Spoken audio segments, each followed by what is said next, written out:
should fuck that little jap and see for yourself. Crossways like that. Bone-chilling analysis of Hannibal Lecter, the man who ate it all. Hannibal Lecter's tale is one that has all the emotions of life, but they are experienced in such extremes that they become incomprehensible to normal humans like us. His story starts out as that of a young boy born to wealthy parents in a war-torn nation. Although the war ends in 1945, its horrors haunt Lecter forever. He lost his parents to the war at a very tender age, but that wasn't even the worst part. A group of looting and plundering soldiers find him and his baby sister Mischa. In a ghastly stunt, they not only cook and eat her, but also force-feed her to him. This savage act of cannibalism takes a toll on his personality. Years later, he transforms into a fine gentleman, but with a bleak, murderous side. The nail that was Mischa's gruesome death was only lifted when Hannibal Lecter exacts his revenge. However, that nail leaves behind a scar in his mind, a hole that would remain there forever. In this video, we will dive deep into the psychology and actions of Hannibal Lecter and try to shed light on how Thomas Harris wanted us to perceive his fictional serial killer and cannibal in his books Red Dragon, Silence of the Lambs, and Hannibal. Furthermore, we will draw a character sketch from Lecter's cinematic depictions that were based on the books. Before we go into our explanation, we have a very small request. If you like our content, please support us by subscribing to our channel. This is a small click for you, but for us, it means a lot. Thank you. Let's begin.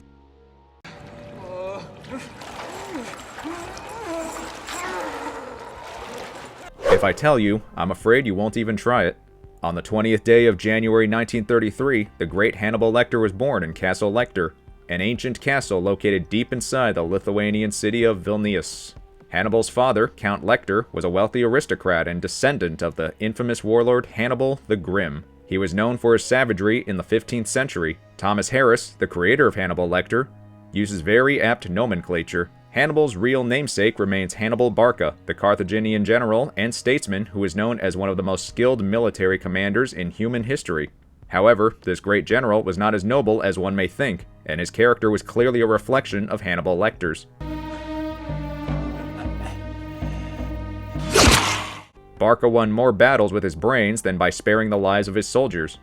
He used espionage, strategy, stealth, and blended these with the element of surprise to take down his enemies, no matter their strength and numbers. Likewise, Hannibal the Cannibal is also cunning, bright, and loves to take his enemies by surprise, often employing bold tactics and tricks to subdue others. For instance, in Silence of the Lambs, he masquerades as the cop he had just killed to escape prison. Furthermore, he skinned an officer's face and placed it on top of his own, to deceive the medics and make them believe they were rushing the injured cop to the hospital rather than Hannibal. Apart from this, Lecter and Barca share the trait of cannibalism. According to historians, the Punic Wars that Hannibal Barca fought was one of the most brutal and harsh in nature, and the retreating soldiers had no option but to indulge in cannibalism. We eat or die.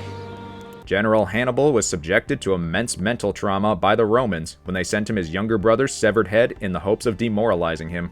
However, this backfired and enveloped in his fury to lay waste to his enemies. Similarly, Hannibal became the embodiment of monstrosity only after his sister was killed and eaten. His flashbacks and repressed memories tortured him to the extent that he suffered a psychotic breakdown, reliving the grim cannibalistic tragedy, but with a desire to avenge the gruesome death of his baby sister. By doing so, he feels in power and manages to eclipse his horrendously morose past.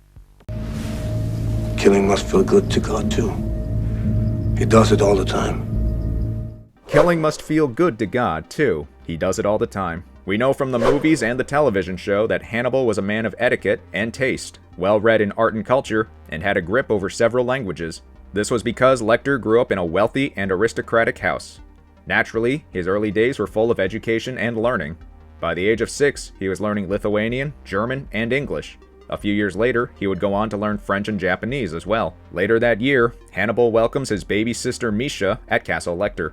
In the subsequent days, an extremely affectionate and protective bond is formed between Hannibal and Mischa. Once she was old enough to walk and wander, he would play guide to the entirety of the castle. However, this adorable brother-sister bond met with a road bump in 1941, when Hannibal was just 8. In June that year, Castle Lecter faced the brunt of World War II as Nazi forces stormed the town of Vilnius as part of Operation Barbarossa. Fearing death and plunder, Count Lecter took his family and a few others to their lodge located deep inside the woods. They spent 3 winters in the lodge, feeding on the wild. We move forward to 1944. Hannibal was around 11, and Mischa at 5. One day, a Soviet tank comes by the lodge, and the soldiers demand water. While the adults stood outside with the soldiers, Hannibal had Mischa under his protection inside the lodge. Terrified by the fact that the war had come to his doorstep, he held Mischa closer, not knowing that the Russian soldiers were far from the worst. To Hannibal's horror, Nazi planes opened fire and bombarded the Russians and his family. The little boy watched helplessly as his parents were shot over and over again, as Mischa was by his side.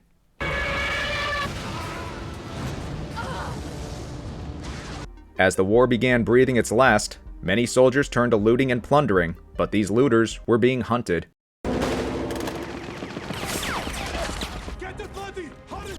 Nazi collaborator Vladis Grutus headed one such party. When Grutus and his men ran out of places to hide, they stormed into Hannibal and Mischa's lodge.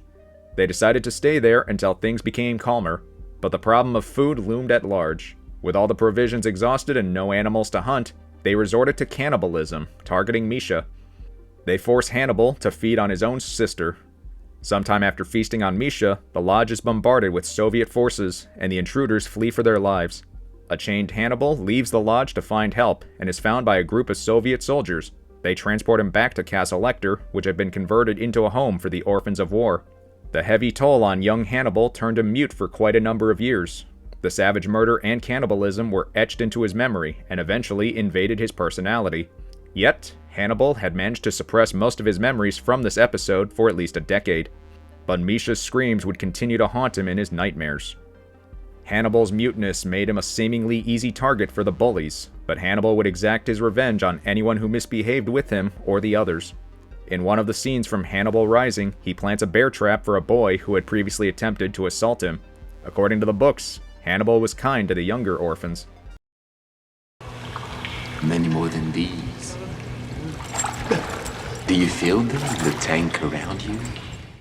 Whenever feasible, one should always try to eat the rude. Whenever feasible, one should always try to eat the root. According to Thomas Harris's books, Hannibal's uncle, Count Robert Lecter, took him under his care when Hannibal was only 13. Robert lived with his wife, Lady Murasaki, and both of them treated him like their own son. However, according to Hannibal Rising, he left the orphanage when he was around 18 and went to live with Lady Murasaki in France, whose husband, Hannibal's uncle, had died recently. Nevertheless, the subsequent story is more or less the same in both sources. Hannibal soon develops a close relationship with Lady Murasaki and eventually fell in love with her. It was here that Hannibal developed a keen interest in painting while learning about Japanese culture and martial arts from Lady Murasaki.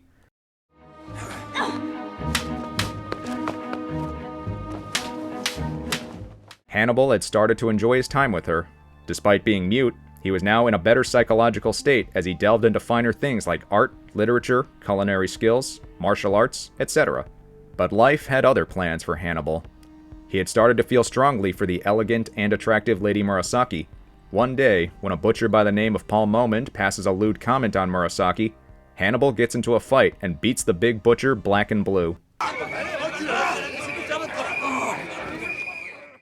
Upon learning that his aunt was not seeking revenge for his sake, Hannibal decides to take the matter into his own hands. Hannibal lures Paul to a secluded corner and butchers him in cold blood with his aunt's sword. He slices off the decapitated Momond's cheeks and cooks them with mushroom. You may ask why the cheeks? Well, that's because Lady Murasaki's chef had told him that an animal's cheeks are the most delicious. This was Hannibal's first murder and willful act of cannibalism. In an act to get the lady's attention and love, he presented to her Paul's head. But the murders don't really go unnoticed, do they? Inspector Pascal Popple turned the needle of suspicion towards Hannibal and pressed him to confess his crimes. He even makes him undergo a lie detector test. But Hannibal was not an ordinary man. He was shaped into a monster by years of agony and pain. He had learned to repress his emotions, fears, and memories. Naturally, he passed the lie detector test, and with a little help from Lady Murasaki, escaped the clutches of Popple. After a few days, Lady Murasaki went to live in Paris, where Hannibal started to attend a boarding school. He eventually became the youngest in all of France to get admission in a medical school.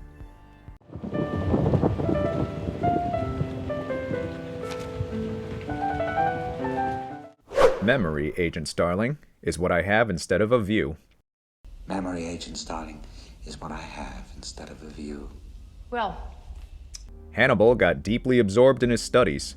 Interestingly enough, his work scholarship was to prepare bodies for the anatomy class. Here he learns about the intricate details of human organs, something that he would later use with his culinary skills to prepare fine delicacies with human flesh. Eventually, he found out that his sister's killers were still alive and flourishing. Hannibal's thirst for revenge was now at its peak, and he would give anything to quench it. His scholarship introduced him to the chemical thiopentyl sodium that he used on himself to remember the events from the night Mischa died. In 1951, Hannibal returned to the lodge and started to go through the remains of the dilapidated building. He eventually found Mischa's remains, a few bones, a teddy, and the bathtub in which the monsters cooked her. In addition, he got hold of the dog tags of those blood-spattered soldiers. However, Hannibal was followed by one of the soldiers named Enriquez Dortlich, who is now serving as an officer at the border checkpost.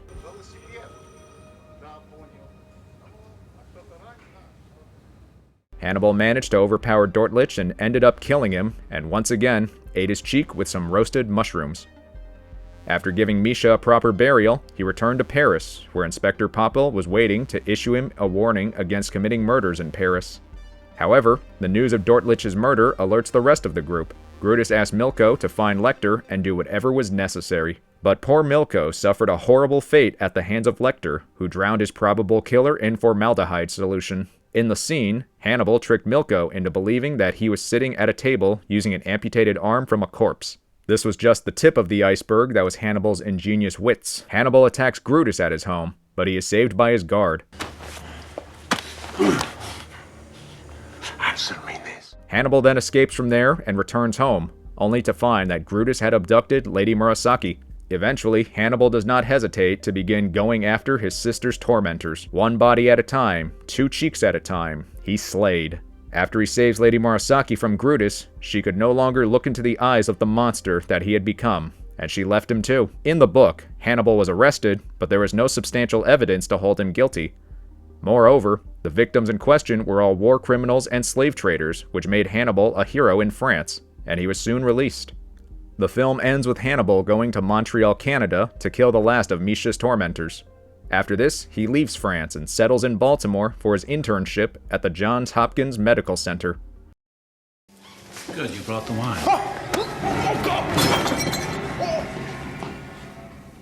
You see, the brain itself feels no pain.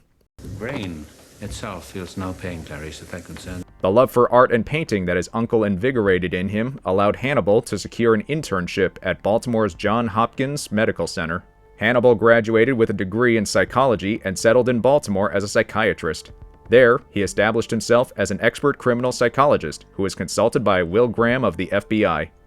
Furthermore, his taste for the finer things in life helped him become a star amongst elite social circles. He would host exquisite dinner parties and feed exotic amuse-bouche made of human flesh to the guests. Despite being one of the most famous psychiatrists in America, Hannibal Lecter held contempt for his subject.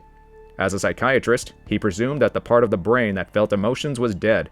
He felt no remorse for his actions, no sense of glee or gloom. All he felt was a sense of power when he killed someone. Apart from a flesh-eating psychopath, Hannibal Lecter is also a soul-eating psychiatrist. As seen in the show Hannibal, he uses projective identification as a defense mechanism against Will Graham. He projects his own attributes on Graham and tries to turn him into a serial killer.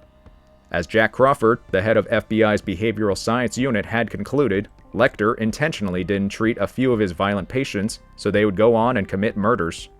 He does this to control the rage that burns bright within him. In Red Dragon, he does the same with Will Graham and becomes quite vocal and explicit about this trait.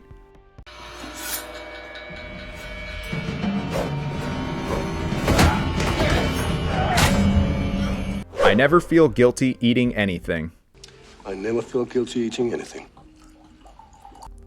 Lecter doesn't stop even after finishing the men responsible for Mischa's death. Through the 1970s, he continues his spree and slaughters 9 people, while he attempted to kill another 3. He kills them in batches of 3, you know, like they were pigs. He didn't see his victims as humans or prey, but as pigs. That's how emotionless and cold Hannibal the Cannibal was. These murders became as famous as the Chesapeake killings, and their assassin was named the Chesapeake Ripper because of the modus operandi. Lecter's victim, Mason Verger, was the only known survivor. It turns out that Mason was undergoing psychiatric treatment under Hannibal as obligated by a court order. Verger was a known pedophile and even brutally assaulted his own sister. According to the book, Verger was no less crazy than Hannibal himself, but they were two different sides of the same coin. While Hannibal was a man of perfection and fine taste, Verger was someone who conducted experiments, like starving two ferocious dogs to see if one would eat the other. When Verger invites Lecter to his house, Lecter offers him recreational form of the amyl popper, but in reality, it was a fine blend of several hallucinogenic agents. After Verger takes the cocktail, he loses his mind and becomes extremely vulnerable to Hannibal. He then derives a sense of power and pleasure looking at the state of Verger. Lecter wanted to play with Verger, psychologically as well as physically, so he suggested Verger skin his own face with a piece of glass and feed the chunks to his hungry dogs, and also made Verger eat his own nose. Hannibal left Verger to die, but somehow he survived. However, Verger now lived on life support with a horridly disfigured face. His ninth and final victim in the Chesapeake series was Benjamin Raspail. Raspail was his patient and a flutist at the Baltimore Philharmonic Orchestra. However, Hannibal didn't like his music. Hannibal presumably killed him because he was a blot at the orchestra's concerts. We should note here that this was strictly Hannibal's opinion, and he probably just needed a reason to kill the flutist. Lecter killed Raspail and extracted his thymus and pancreas. It is believed that he served these very organs at an elite and extravagant dinner party.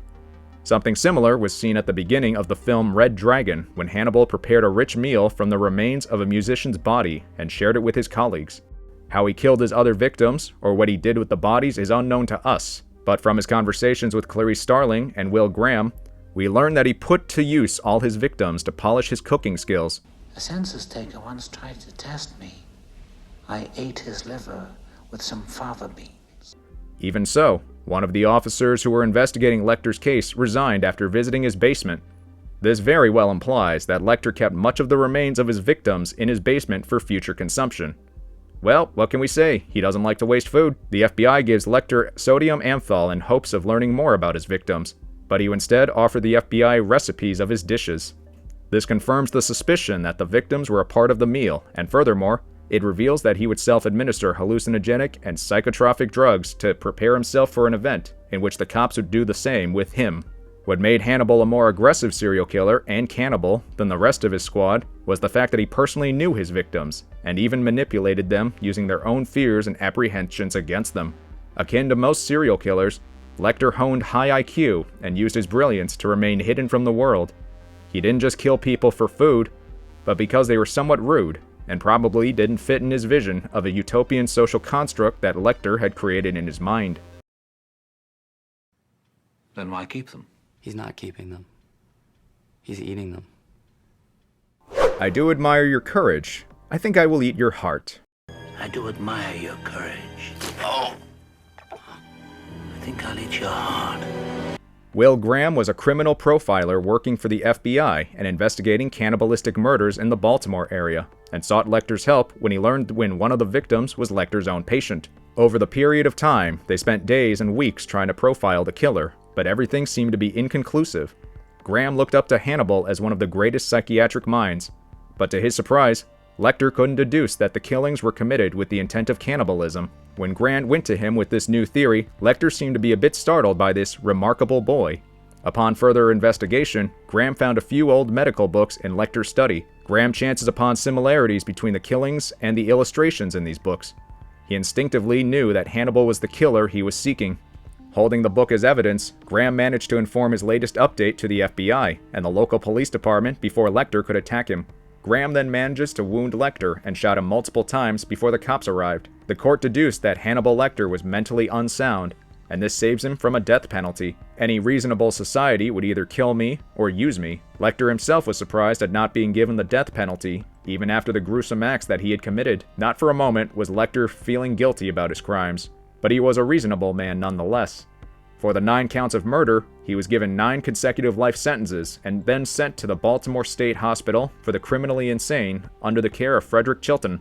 After his arrest, the FBI breathed a sigh of relief and got back to work. They exhumed the graves of the people Lecter had killed to learn more about him, but our guy specked clean and left no shreds of evidence or anything that would help the police build a profile for future use.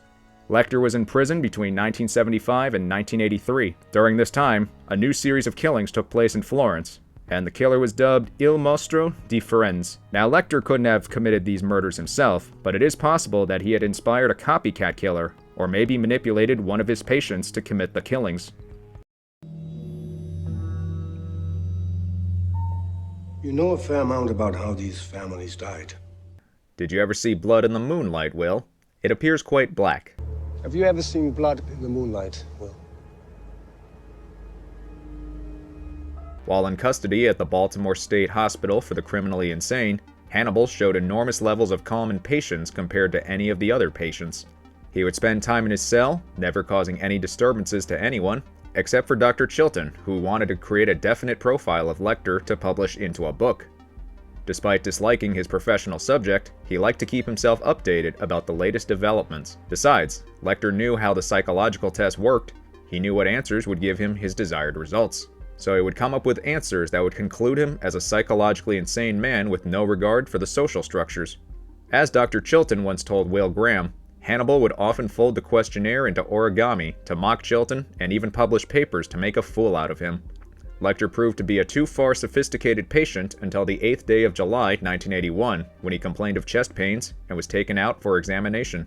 When his restraints were removed for the ECG, he brutally assaulted the nurse, chewed out an eye, dislocated her jaw, and swallowed her tongue.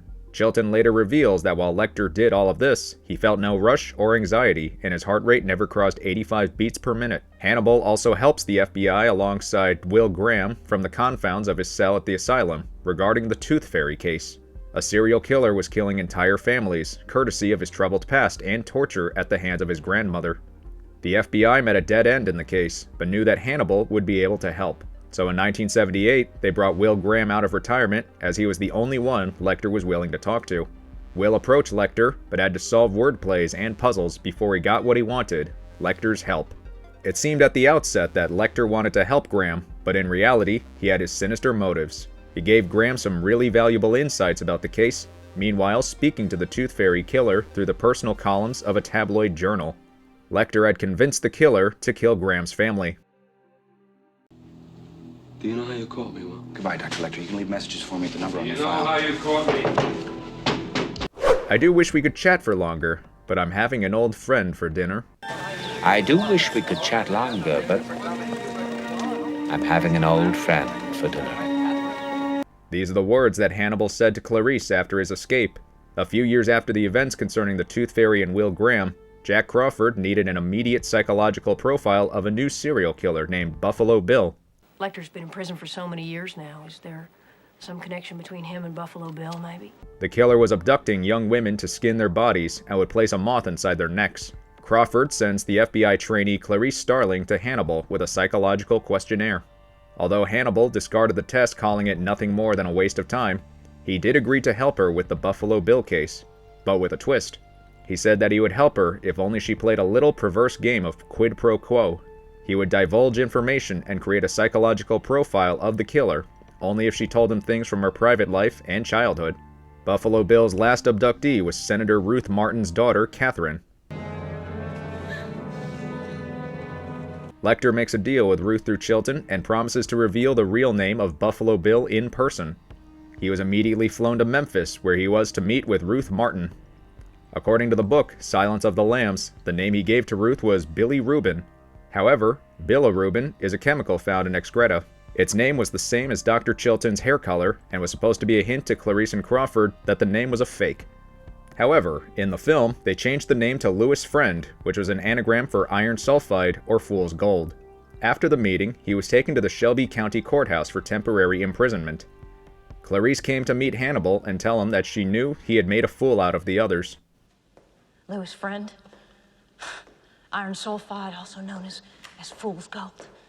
He gave her a few more clues, but she was immediately escorted out by a few men on Chilton's orders. It was here that Hannibal succeeds in making his bloody and infamous escape. He had gotten a hold of Chilton's pen, which he used to open his handcuffs when the guards came to give him supplies. He brutally kills two of them and hung one as an angel. But escaping from this maximum security building was not going to be an easy task, so Lecter used his ingenious mind and dexterous hands to carve out the skin of one of the policemen and placed it upon himself. This gave them the impression that the policeman was still alive, and they rushed him to a hospital in the ambulance. The ambulance was later found bereft of any living soul. The great Hannibal Lecter had escaped. After this, Hannibal goes underground, having earned his place on the FBI's most wanted list.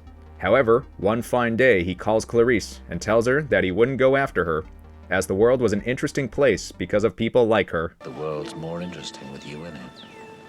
So you take care now to extend me the same courtesy. While he was on the phone call with her, we see Chilton arriving at the same spot as Hannibal. He keeps the phone on, saying, I do wish we could chat longer, but I'm having an old friend for dinner. According to the book, he sent out letters.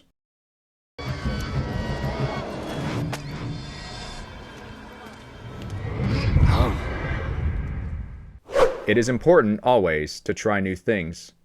It is important, she always used to say, always to try new things.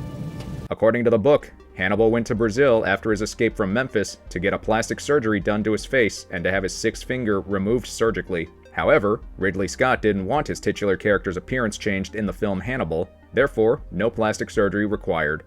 Anthony Hopkins returns as the infamous Hannibal the Cannibal Lecter. Eventually, Lecter found himself in Florence, Italy. You're in bad odor with the FBI. Do you imagine your daddy being shamed by your disgrace? Probably to have a view from a window, and maybe even a river. In Florence, he takes up the fake name of Dr. Fell. His charisma, intellect, and expertise in art get him a job as a museum curator. Of course, he killed the man currently holding the position. How else would he craft a sudden vacancy? In Florence, Detective Ronaldo Pazzi meets with Lecter, and something doesn't seem right. Pazzi was the detective on the Il Mostro case of Florence, but his failure had brought him disgrace. Pazzi eventually learns about Lecter's true identity and makes a deal with Mason Verger, who had put a price on Lecter's capture. Despite knowing who Hannibal Lecter was and how he operated, Pazzi attempts to capture him and ends up becoming the prisoner himself. Lecter tortures Pazzi, who reveals to Lecter that Verger intended to feed him to the boars trained to eat human flesh. Hannibal then returns to the United States, where both Verger and Starling were desperately, but separately, racing against time to hunt Hannibal down. Verger's men capture Lecter, but Starling rescues him. According to the film, Hannibal saves Starling, who was shot with sedative darts by Verger's men, and threw Verger into the pig pen. However, according to other sources, he convinces his sister Margot to kill Verger.